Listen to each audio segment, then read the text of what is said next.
is made queer, no need to fear. Be tuned, your mind expands today. Summa made simple, learn in a fun way. The first time I came across the Summa Theologica, I was in university and I picked it up eagerly and started reading it. And I made a number of mistakes. First and foremost, I started reading it right from the beginning, which I wouldn't recommend because especially being someone who always is looking for the answer to the question, how to ... I found the Summa at that time to be a very impractical book. I guess maybe that's got something to do with the fact that it was written in the 1200s. I guess around that time it would be very difficult to find a book that's titled How to whatever, I don't know. How to stop worrying and start living, or how to win friends and influence people, whatever it is. Like those are just not the kind of books that they were writing at that time. But having said that though, so I came away thinking, oh gosh, the Summa is such an impractical book. And I sort of dumped it. But through other people, through other authors, I started to come back to it because so many people who I really respected kept speaking in very high terms of the Summa. I mean, several popes in the Catholic Church speak in high terms of St. Thomas and the Summa. You have saints like St. Josemaria Escrivá, the founder of Opus Dei, or you have, what's his name? Fulton Sheen, who is in the process of being declared a saint. This book speak in very high terms of St. Thomas Aquinas and the Summa. You have people who, academics, well-known, like Catholic academics like Jacques Maritain or even G.K. Chesterton. They speak in very high terms of St. Thomas. Or you even have non-Catholic or even non-Christian thinkers like Mortimer Adler, who is most well-known for his book, not How to Speak, How to Listen, the other one, How to Read a Book, but How to Speak, How to Listen is also pretty good. If you can get your hands on both those books and go through them, they would do you a lot of good. So in a sense, there's a letter which St. Thomas Aquinas wrote to one of his fellow monks in the monastery called Brother John, giving him advice about how to think, how to study. And one of the pieces of advice he gave him was approach the ocean through the streams. What does that mean? That means like if you have something in front of you that's huge, that's difficult, that's massive, don't go to it directly. Go to it through some indirect paths. And I guess that's how I came to rediscover St. Thomas, through all these people who I've been mentioning, who I really respected and who kept like redirecting me to St. Thomas Aquinas. So I was like, okay, you know what? Let's just give this guy another shot. And then in that way, I started to realize something. St. Thomas is actually, or the Summa Theologica is actually a very practical book. But the point is that the practical points are not, they're not like all condensed, like a to-do list, like here are 4 things you need to do to grow in the virtue of magnanimity, or 1, 2, 3, 4. They're all like scattered all over the different articles. And what we're going to do in this episode is we're going to actually try and uncover some of these little practical points which are scattered through the 3rd article of the Summa Theologica that's discussing the virtue of magnanimity. And it asks a question whether magnanimity is a virtue. Now, because we are framing this in terms of trying to find the practical points, I'm not going to read everything. I'm not going to read all the objections and then his core thesis, his core argument, and then the reply to all the objections. No, I'll just jump around. And but if you have the text in front of you, which I truly hope you do, it is so helpful to read. That's why I always put the link. It is so useful to read this thing with, to listen to me reading these points with the points in front of you, for 2 reasons. Number 1, it helps you to follow. Number 2, it is very important in intellectual pursuits to learn to think for yourself. Do not just rely on some commentator somewhere out there. Don't just rely on, oh yeah, what Fidel is saying on his podcast is gospel truth. No, it is not. I make many errors. There's so many times when I listen to a previous episode and I'm like, wait a second. I didn't actually illuminate that point fully. I myself didn't fully understand it. Hang on, I could have explained that much, much better.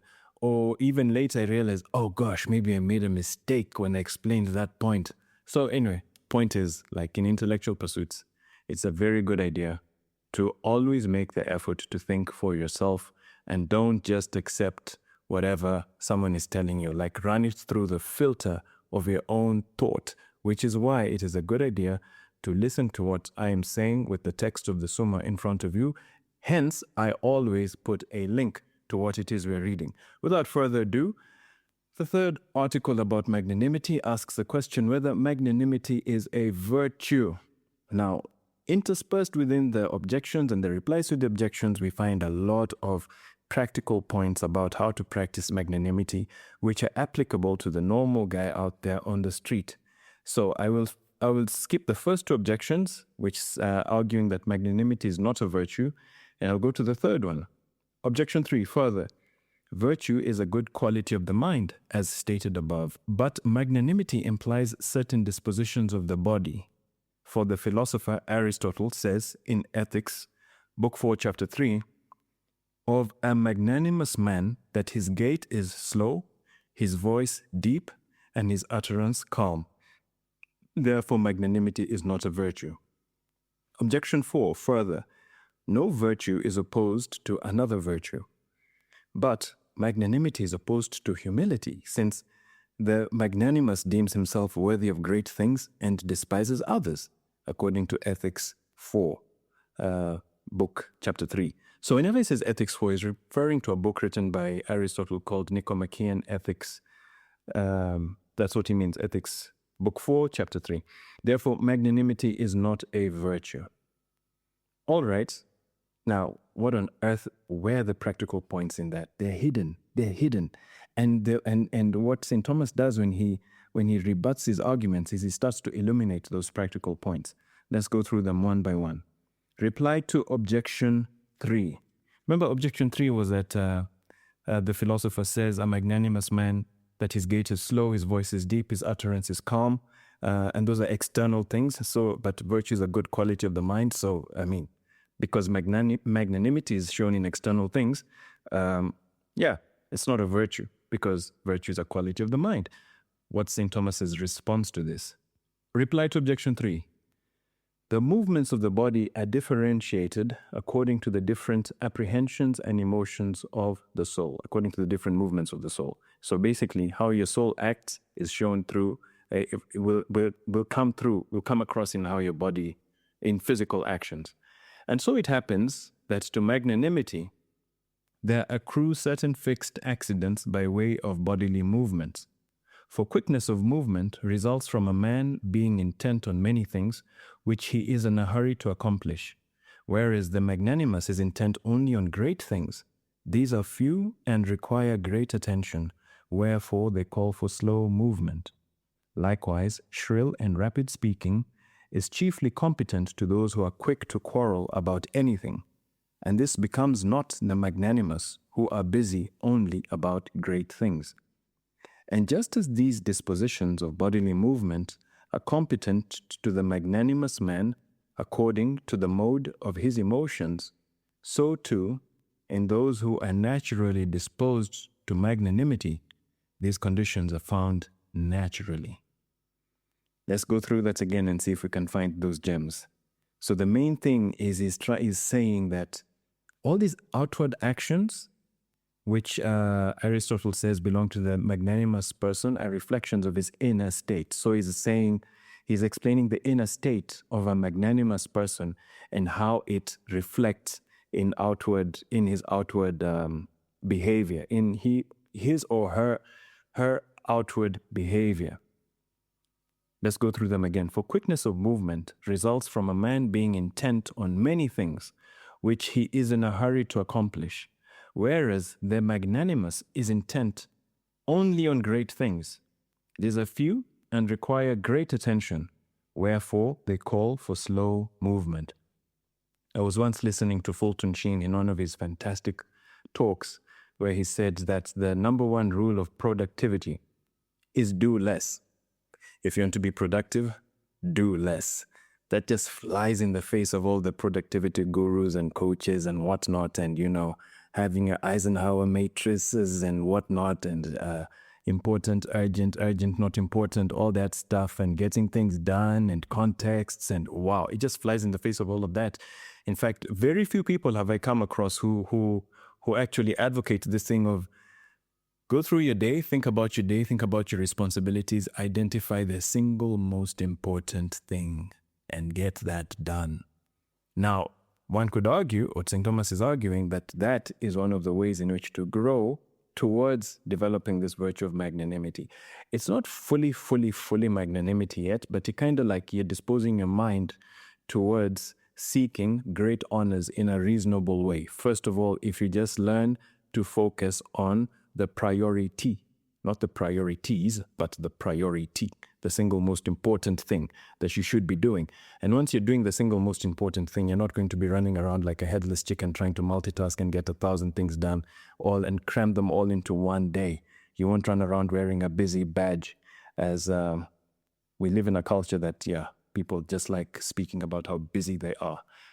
Likewise, shrill and rapid speaking is chiefly competent to those who are quick to quarrel about anything, and this becomes not the magnanimous who are busy only about great things. In other words, if you're really concerned only about really important things, you'll not let yourself be dragged into quarrels and debates and arguments about anything and everything. I think I see a lot of this on social media. Like, I don't think any troll has magnanimity. Like, it's just impossible to be these people who run around commenting on every single thing that happens. They have an opinion and they have to share it. That is probably going away from magnanimity, from seeking to do great things, to achieve great honors so that you can give that glory to God, which is the reasonable way of thinking about honors. It actually reminds me of this poem, the Desiderata. It was written by a German guy. I don't remember the date. Anyway, I remember a line from that. He said, avoid loud and aggressive persons, they are vexations to the spirit. Avoid loud and aggressive persons, they are vexations to the spirit. This sentence reminds me of that. Magnanimous people they take their time in speech, in action, in responses, because they're concerned about the most important things. Moving on to his reply to the fourth objection. Throwback. Remember, the fourth objection said, no virtue is opposed to another virtue, but magnanimity is opposed to humility, since the magnanimous deems himself worthy of great things and despises others. Therefore, magnanimity is not a virtue, because no virtues are all connected. So if one virtue contradicts another virtue, then that one of them is not a virtue. Now, we all know humility is a virtue. It's a beautiful virtue. Everyone says humility is a great thing, right? But magnanimity is opposed to humility, since the magnanimous person deems himself worthy of great things and despises others, according to Ethics 4.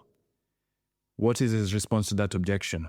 His response to that objection also throws further light to the objection itself. In what way do magnanimous people despise others? Isn't it wrong to despise other people? Let's get to the reply. His reply, I must say, this reply to this fourth objection about whether magnanimity is a virtue is one of the most beautiful things I have read in the Summa, and it just cast so much light on me. Like, I was like, whoa, this just explains a lot. Let me read it. Reply to objection 4. There is in man something great which he possesses through the gift of God, and something defective which comes to him through the weakness of nature. Accordingly, magnanimity makes a man deem himself worthy of great things in consideration of the gifts he holds from God. Thus, if his soul is endowed with great virtue, magnanimity makes him tend to perfect works of virtue. And the same is to be said of the use of any other good, such as knowledge or external fortune.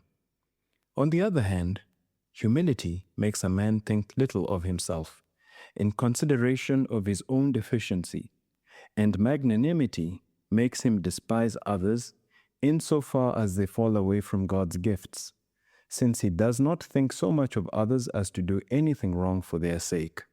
Yet humility makes us honor others and esteem them better than ourselves, insofar as we see some of God's gifts in them. Hence it is written of the just man in Psalm 14 verse 4, in his sight a vile person is condemned. which indicates the contempt of magnanimity. But he honors them that fear the Lord, which points to the reverential bearing of humility. It is therefore evident that magnanimity and humility are not contrary to one another, although they seem to tend in contrary directions because they proceed according to different considerations. Let's read that again slowly and comment on it. There is in man something great, which he possesses through the gift of God, and something defective, which accrues or which comes to him through the weakness of nature. So you see that those two opposing forces within us, within every human being. There's something great within us, which comes to us through the gift of God. And then there's something horrible within us, which is the result of our weakness of our nature, our human nature, our fallen human nature, original sin, our actual sins. They just harm us. So you've got these two things. We're kind of like a mixed metal, right? We're not pure. Accordingly, magnanimity makes a man deem himself worthy of great things in consideration of the gifts he holds from God. Thus, if his soul is endowed with great virtue, magnanimity makes him tend to perfect works of virtue. And the same is to be said of the use of any other good, such as knowledge or external fortune. A good image to understand what this mixture is St. Paul, when he says we are earthenware vessels into which a precious liquor has been poured, right? We are earthenware vessels. So basically we are, or even another image, I think there was a dream, was it Nebuchadnezzar who had it and then Daniel interpreted it? Basically there was this statue there was a statue which had feet of clay, and then the rest of it was made of bronze, of silver and gold, and then someone threw a rock from somewhere at the feet of clay, and then the feet of clay shattered and the whole statue fell. Those two images can the earthenware vessel looked filled with a precious liquid, or the statue made of gold but with clay feet. That's human beings. That's who we are. God has given us fantastic gifts, the best of which is grace. But then we've got sins, and we've got a weak nature and our faults and our defects mixed. We're just a mixed thing. But if we think about the gold in us, if we think about the precious part in us, if we think about the graces and the gift that God has given us, that should give us the confidence to seek great things for God's glory. That's magnanimity. But we also need to be aware, we have to be very realistic about our clay feet, about being earthenware vessels. And that is what leads us to humility. In other words, what this point is saying is have a balanced view of who you are. Don't just think I'm fantastic, full stop. Don't just think I'm terrible, full stop. Both of those are half-truths, and the half-truth is the most effective weapon of the devil. He loves to use them. Just blind your eyes to half of reality about yourself, about the world. This is why actually I don't like watching the news. The news just likes telling us that, the world is a terrible, horrible place, and it's all going to the dogs, and it's coming to an end. It's never been this bad. It's so rare to read a good piece of news or to hear a good piece of news on TV, right? Such a rare thing. It's that the quintessential half-truth to drive us to despair or to fear or to presumption. What is presumption? We'll speak about that in the next episode. On the other hand, humility makes a man think little of himself in consideration of his own deficiency, and magnanimity makes him despise others insofar as they fall away from God's gifts, since he does not think so much of others as to do anything wrong for their sake. What does this, we always thought, it's wrong for a Christian to despise others, right? Well, I think a good example of this is our Lord Jesus Christ himself. If you think about his life, if you reflect on his life, think of how he treated the people who had received a lot of God's gifts and the people who had received few of them. So if you compare the way he treated Pharisees and scribes, these were righteous people. They had received a lot of God's gifts. They had received a lot of training, a lot of formation. And then he was like, woe to you, Pharisees. Alas for you, Pharisees, you blind guides, you fools. He just went at them. Why? This is the point. That was an example of magnanimity. Magnanimity makes him despise others insofar as they fall away from God's gifts, since he does not think so much of others as to do anything wrong for their sake. He didn't care what station they had. He didn't care that they had the power to put him to death. He didn't care. It was just like, you guys have fallen away from the high calling that God had for you, and you need to be aware of that. So he treats them with contempt. That's the contempt of magnanimity. Another example, you remember when our Lord said, "Woe to you, Chorazin, woe to you, Bethsaida, if the miracles that had been performed in you had been performed in Tyre and Sidon, that have repented long ago in sackcloth and ashes. And you, Capernaum, would you be exalted? You shall be brought very low." So that's magnanimity. Looking down on those people who look down on the gifts that they have received from God. But he honors them that fear the Lord. Humility makes us honor others and esteem them better than ourselves, insofar as we see some of God's gifts in them. So again, our Lord, looking at the tax collectors and the sinners or the prostitutes, he could see that even though they had received a little bit of God's gifts, a little bit of God's grace, nothing compared to the Pharisees. Maybe they just had enough for them to be repentant, just for them to be remorseful. And with that, he spent a lot of time with them. He ministered with them. He became friends with them. And a lot of them converted. You have, whether it's the woman in sin or Mary Magdalene, some people say it's the same person, others say it was not, or whether it was Matthew who became an apostle.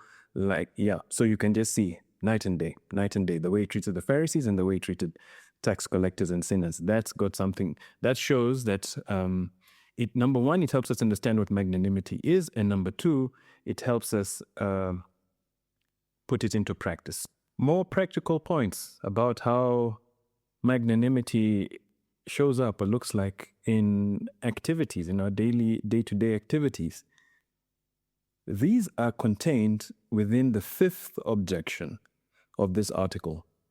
Further, so the question is asking whether magnanimity is a virtue. Is magnanimity a virtue or not? Objection 5. Further, the properties of every virtue are praiseworthy, but magnanimity has certain properties that call for blame. For in the first place, the magnanimous is unmindful of favors. Secondly, he is remiss and slow of action. We had already mentioned that. Thirdly, he employs irony towards many.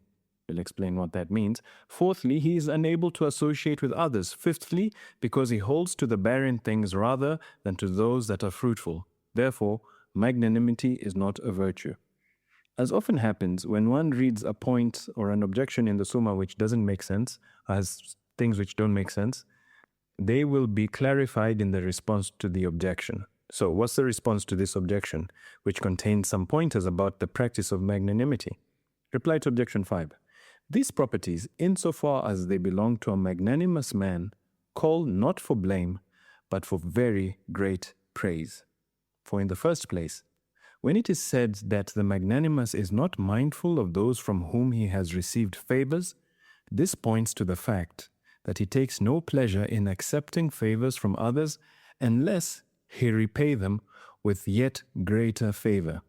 This belongs to the perfection of gratitude, in the act of which he wishes to excel, even as in the acts of other virtues. Another practical takeaway, gratitude. Again, in the second place, it is said that he is remiss and slow of action, not that he is lacking in doing what becomes him, but because he does not busy himself with all kinds of works, but only with great works, such as are becoming to him. That's another practical point. We had spoken about it earlier. He is also said in the third place to employ irony.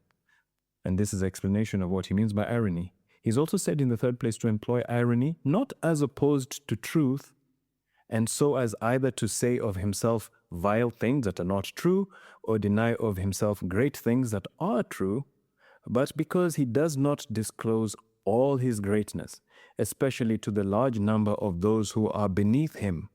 Since, as also the philosopher says in Ethics, it belongs to a magnanimous man to be great towards persons of dignity and affluence, and unassuming towards the middle class. One person who strikes me as doing this, who is well known for doing this, is Keanu Reeves. I don't know him personally. I just know of stuff which I've heard on social media, but he's I once heard a story of some lady in Beverly Hills or somewhere in Los Angeles, and I think she got a flat tire on the highway. No one was stopping to help her. Then all of a sudden, this guy on a motorbike stops, and he's got his helmet on, takes it off, and guess what? It's Keanu Reeves. And he actually helped her to change the tire. I mean, this is like a Hollywood A-lister, right? Like, no one else is stopping to help this woman change a tire. He stops and he helps. And that's magnanimity. In the fourth place, it is said that he cannot associate with others. This means that he is not at home with others than his friends, because he altogether shuns flattery and hypocrisy, which belongs to littleness of mind. But he associates with all, both great and little, according as he should, as stated above. Again, Keanu Reeves comes to mind. I don't know if you've ever watched any interview of his with some co-stars or something, and then someone praises him. Goodness, I've never seen someone who hates receiving praise as much as Keanu Reeves. Another example, you could say, Fidel, you're a Keanu Reeves fanboy. I am, but I think he also illustrates some of these points, to be honest. Like, again, I read another story of, he was in, there's this couple that were getting married at some hotel somewhere in Europe, and then I think it was Ireland. I think they're Americans in Ireland or something. And then all of a sudden they just realized that Keanu Reeves, they saw him walking around or something. He was booked into the hotel just quietly, incognito. And then they invited him to the wedding, and he came. He actually attended the wedding and he took photos with them, and they were like over the moon. Like, he doesn't mind associating with like the most high flying people, or like people of let's call it, who are not that high flying. Like, he's just cool with everyone. And that's one of the signs of magnanimity. That's what this point is referring to, that a magnanimous person is not afraid to interact with people of any social class, but he or she is open to all, and he or she avoids flattery and hypocrisy. But they will also not speak of their great achievements. This is what he means by irony. It's not that they're lying, it's that they just won't show off. They won't speak about their great achievements, especially to people who are not in any position to be able to achieve the same thing. So those are the practical takeaways of how to grow in the virtue of magnanimity. In many ways, we can, with the virtues, it's true, virtues are really something that are inside of us, not so much outside of us. Predominantly, they're inside of us. And it's similar, the same thing applies to vices. They're predominantly inside of us. And this is one of the things which we should actually keep in mind about the virtue of humility, that just because a person, goes to church or prays or gives alms to the poor doesn't mean that they are actually like a virtuous person. All of that could just be, mere externalities just for show, because God looks at the heart. Virtue and vice are both, a good way of thinking about it is, think of it, a virtue and vice as a fire, and think of yourself as a volcano. So there is such a thing as the fires of hell, and there is also such a thing as the fires of heaven. Virtue is the fire of heaven, and vice is the fire of hell. The saying, where there's smoke, there's fire. Sometimes that's where there's smoke, there's a fire of heaven, and sometimes where there's smoke, there's a fire of hell. Think of yourself as a volcano, and think of virtue of vice as a fire within which from time to time this volcano erupts, and you have activity that people can see, and they're like, oh, that's a virtuous action, or that's a vicious action. Having said that, it is possible for a volcanic eruption to be sort of influenced by external factors. So for instance, sometimes if there's an earthquake, if there's a massive earthquake near an active volcano, that can trigger a series of events that leads to an eruption. It's something that's been documented from time to time. Similarly, it is possible for external actions to help us develop internal virtues. Basically, fake it till you make it. Fake it till you make it. Saint Josemaria Escrivá, founder of Opus Dei, used to call this play acting. Just play act until the time when you're like, okay, I can do this now. So it's got a lot to do with intention. It's not virtue signaling. It's because I don't want people to think I'm great. It's because I actually want to become a virtuous person. So there's a difference. Anyway, so how do you fake it? How do you fake magnanimity until you make it? Number one, focus on the most important thing. Number two, always express gratitude to people, no matter what. Number three, Don't speak about your achievements without very good reason, especially not to people who will never be in a situation or have the ability to match those achievements or surpass them. Just don't speak about them. And number 4, learn to interact with anyone and everyone in any situation, whether it's the president of the country or whether it's a homeless person on the street. These are 4 ways in which, if you feel that, I need to grow in magnanimity, and all of us do, you can sort of fake it till you make it, till you develop this virtue of magnanimity.